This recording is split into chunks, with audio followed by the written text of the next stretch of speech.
नमस्कार, आप देख रहे हैं IBC 24। मैं हूं आपके साथ विजय कुमार पंड्या। खबरों की शुरुआत करते हैं। सुप्रीम कोर्ट ने कृषि कानून पर अगले आदेश तक रोक लगा दी है। सुप्रीम कोर्ट ने प्रदर्शनकारी किसानों से वार्ता के लिए 4 सदस्यों वाली एक कमेटी का गठन किया, लेकिन इस बीच किसान संगठनों ने कमेटी को लेकर असहमति जताई।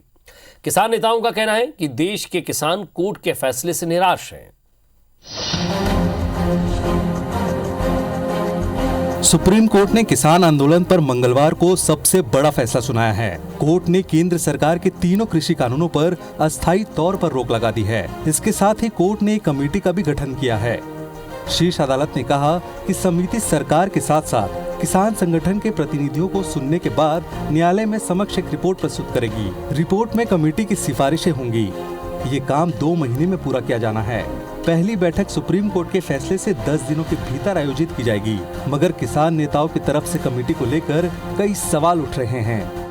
देखिए, ये किसानों की जीत है, किसानों की जीत है। माननीय सर्वोच्च न्यायालय सुप्रीम कोर्ट ने जो हम लोगों की पिटीशन थी सुप्रीम कोर्ट में, इन कानूनों के खिलाफ ये कानून लागू नहीं होने चाहिए, उन कानूनों को लागू न करने के लिए सुप्रीम कोर्ट ने आज स्टे कर दिया है। सुप्रीम कोर्ट में मध्य प्रदेश के किसानों का पक्ष रख रहे वरिष्ठ अधिवक्ता विवेक तन्खा ने सुप्रीम कोर्ट के आदेश को साहसिक बताया है। IBC 24 से खास बातचीत में विवेक तन्खा ने कृषि कानूनों पर सुप्रीम कोर्ट की अंतरिम रोक को भारत के किसानों और आम जनता की बड़ी जीत बताया। देखिए, आज जो परिस्थिति देश में बन चुकी थी, उसमें जो आज सुप्रीम कोर्ट ने एक साहसी कदम उठाया, इसके अलावा कोई विकल्प ही नहीं था देश के लिए। सरकार इस आंदोलन को कंट्रोल नहीं कर पा रही थी। इधर दिल्ली में किसान आंदोलन के संयुक्त संघर्ष मोर्चा की कोर कमेटी के सदस्य शिव कुमार शर्मा ने आज सुप्रीम कोर्ट के अंतरिम आदेश को किसानों की अधूरी जीत बताया है। उन्होंने कहा कि जब किसानों की बातचीत गृह मंत्री सहित कई अन्य मंत्रियों से नाकाम हो चुकी है, तो आखिर कमेटी किस तरह सुनवाई करेगी। सुप्रीम कोर्ट ने जो कहा है उनका हम सम्मान करते हैं। उन्होंने हमारी चिंता की कि आंदोलन हमारा 26 जनवरी तक का जो शेड्यूल है वो जारी रहेगा और आंदोलन तब तक जारी होगा जब तक ये 3 कानूनों को आप रद्द नहीं करेंगे। इधर किसान संगठनों ने अब सुप्रीम कोर्ट की कमेटी बनाकर मामला सुलझाने के प्रस्ताव को खारिज कर दिया है। साथ ही आंदोलन जारी रखने का ऐलान भी किया है। नहीं, घर वापसी नहीं, ट्रिपल कैप पे बंदूक का पहरा है। हाँ, रूपरेखा तय करेंगे, आंदोलन चलता रहेगा। आंदोलन चलता रहेगा क्योंकि अभी हमारी डिमांड पूरी नहीं हुई है। अभी स्टे किया है ना सरकार, कोर्ट ने, कभी भी स्टे खुल सकता है। तो अभी हमारी डिमांड पूरी नहीं है, MSP पे कानून नहीं बना है, तो आंदोलन चलेगा। सुप्रीम कोर्ट के फैसले के बाद किसान संगठनों का रुख साबित करता है कि ये मामला बहुत जल्दी सुलझने वाला नहीं है। Bureau report IBC 24।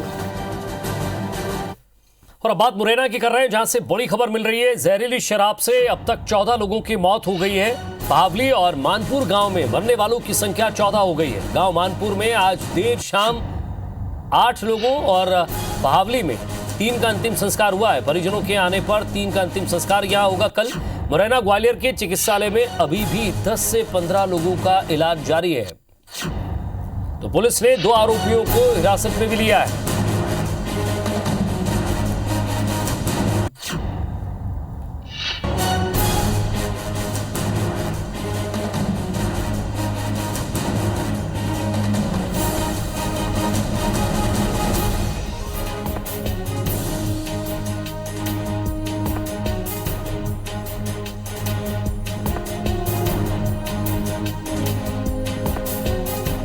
परिजन के आने पर कल 3 का और अंतिम संस्कार होगा। अब तक 14 लोगों की मौत हो चुकी है। जहरीली शराब से अब तक 14 लोगों की मौत। हालांकि प्रशासन लगातार कार्रवाई करता जा रहा है। सत्येंद्र हमारे संवाददाता हमारे साथ जुड़ गए। सत्येंद्र, अब ये आंकड़ा बढ़कर 14 हो गया है। 10 से 12 लोग और हैं जो अभी भी भर्ती है। बिल्कुल, साफ तौर से देखा जाए, जिस तरीके से सुबह से ही ये मौतों का जो आंकड़ा है वो लगातार बढ़ता जा रहा है। पहले क्या कहते हैं 7 लोगों की मौत हुई, उसके बाद बढ़कर ये मौतों की संख्या 10 हुई और 10 के बाद 12 और 12 के बाद अगर लगातार देखा जाए तो मौतों की संख्या 14 हो गई है। और इसके बाद अगर कार्रवाई की बात की जाए तो प्रशासन, जिस तरीके से पुलिस हो या प्रशासन जो दावे कर रही है या माफियाओं के खिलाफ कार्रवाई की जा रही है, धरपकड़ की जा रही है, लेकिन अभी तक हालांकि दरअसल पर कोई इस तरीके का बड़ा वो नहीं आया है। क्योंकि 2 लोगों को पुलिस ने राउंड अप किया है, उनसे पूछताछ की जा रही है कि कौन कौन लोग शामिल हैं, कौन क्या है। लेकिन अभी तक फिलहाल जिस तरीके से जो ठोस लोगों या जो मुख्य आरोपी है उन तक पुलिस का जो पहुंचना है वो अभी तक नहीं उनकी गिरफ्त में आ पाए है। तो साफ तौर से देखा जाए कि एक वो वाली स्थिति हो गई है कि लकीर की फकीर पीटने वाली कहानी कहा जा सकता है। और इसमें अगर कांग्रेस और बीजेपी, कांग्रेस की बात की जाए तो कांग्रेस की बराबर प्रशासन पर आरोप लगाने में जुटी हुई है। और चूंकि बीजेपी ने जिस तरीके से सरकार ने जो संज्ञान लिया है और आबकारी अधिकारी को हटाया, थाना प्रभारी को निलंबित किया है, जो बीट थी जिसकी बीट में ये जो गांव आते थे उन पर कार्रवाई की है, तो कहीं ना कहीं ये जो सारे कार्रवाइयों की बात और जिस तरीके से जो छोटे अधिकारियों पर कार्रवाई की जा रही है, तो कहीं ना कहीं ये देखने में आ रहा है कि जो कहीं ना बचाव वाली स्थिति आ रही है, जो बड़े अधिकारी हैं उनको बचाने के लिए ये किया जा रहा है। आपसे अपडेट लेते रहेंगे। बहुत बहुत शुक्रिया इस तमाम बातचीत के लिए।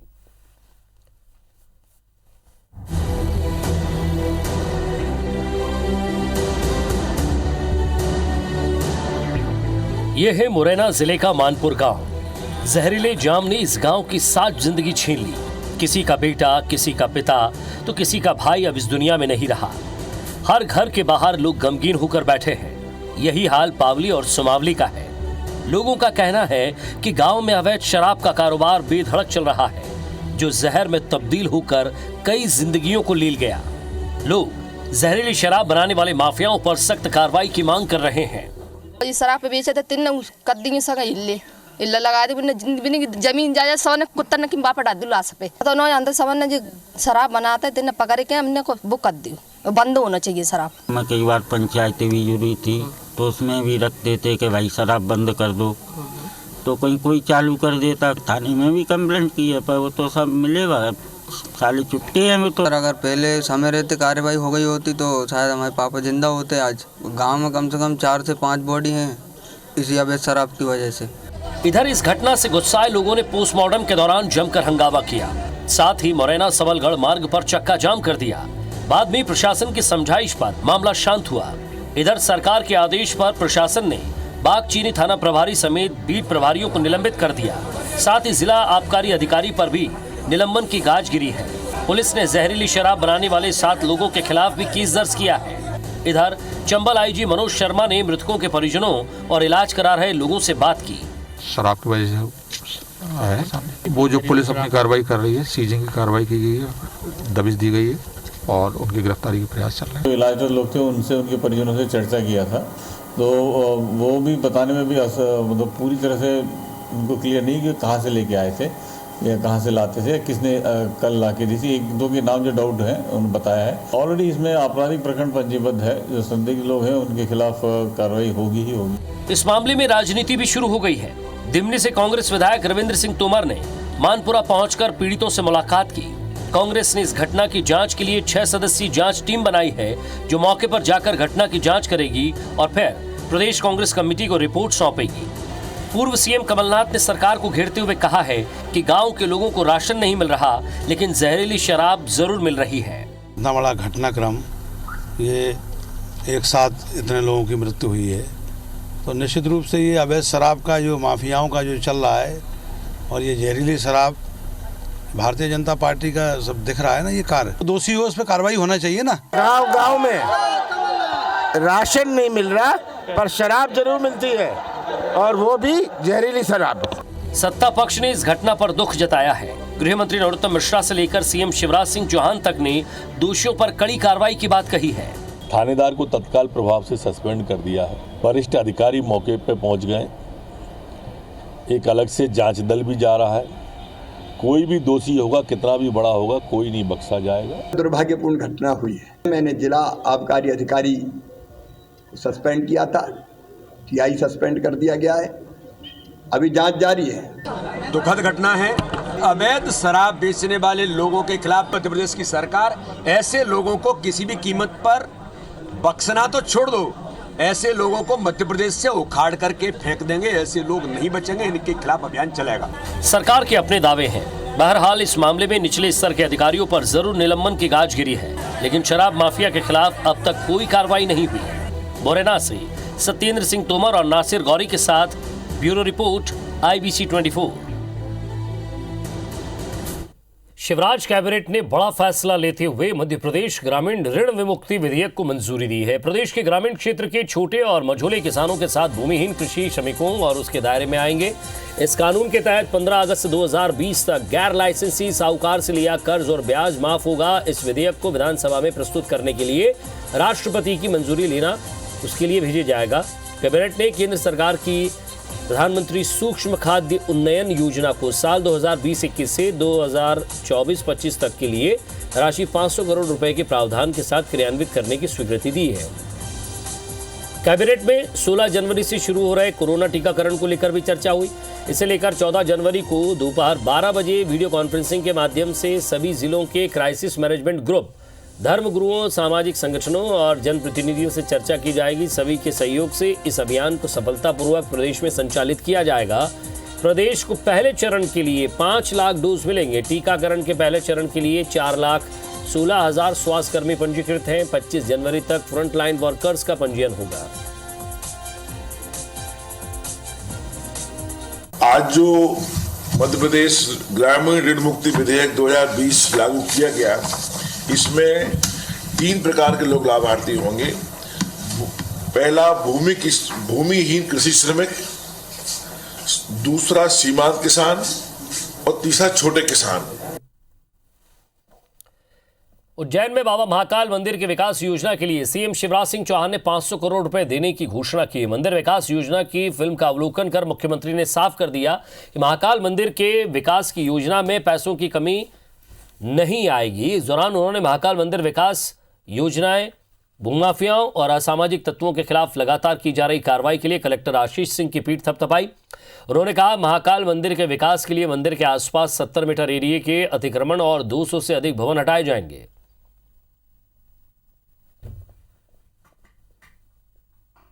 जितने तरह के माफिया, ये ड्रग माफिया, सबके खिलाफ प्रदेश में अभियान जारी है कि दुनिया भर से महाकाल महाराज का दर्शन करने और आशीर्वाद लेने लोग आए।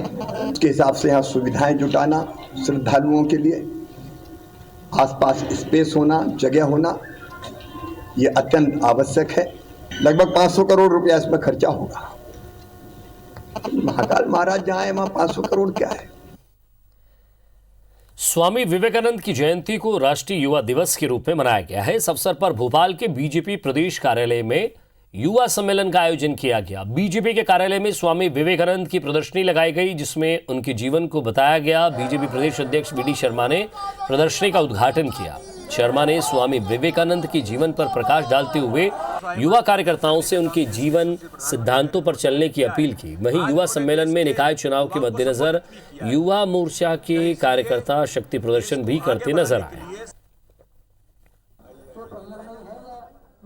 देश को आगे बढ़ाने के लिए संपूर्ण भारत के नौजवान और मध्य प्रदेश के युवा अपने मध्य प्रदेश को आगे बढ़ाने में आज संकल्प लेकर के कि हमारा मध्य प्रदेश सक्षम, सशक्त और समृद्ध बने, इस संकल्प के साथ आज के इस युवा दिवस के अवसर पर मैं सभी नौजवान साथियों को बहुत बहुत शुभकामनाएं देना चाहता हूं। भले ही नगरीय निकाय चुनावों की तारीखों का ऐलान अब तक ना हुआ हो, लेकिन सियासी दलों में अभी से टिकट की टेंशन दिखने लगी है। नगर निगम चुनाव में पार्षदों के टिकट पाने के लिए राजनीतिक दलों के दावेदार जोर आजमाइश करने में लगे हुए हैं। जबलपुर में तो टिकट के दावेदारों ने कांग्रेस पार्टी की ही टेंशन बढ़ा दी है। यहां एक वार्ड से 15-20 नेताओं ने पार्षद टिकट के लिए दावेदारी पेश की है। जबलपुर में नगर निगम के कुल 79 वार्ड है, यानी पार्षद की टिकट के लिए कांग्रेस के करीब 800 कार्यकर्ता दावा कर रहे हैं।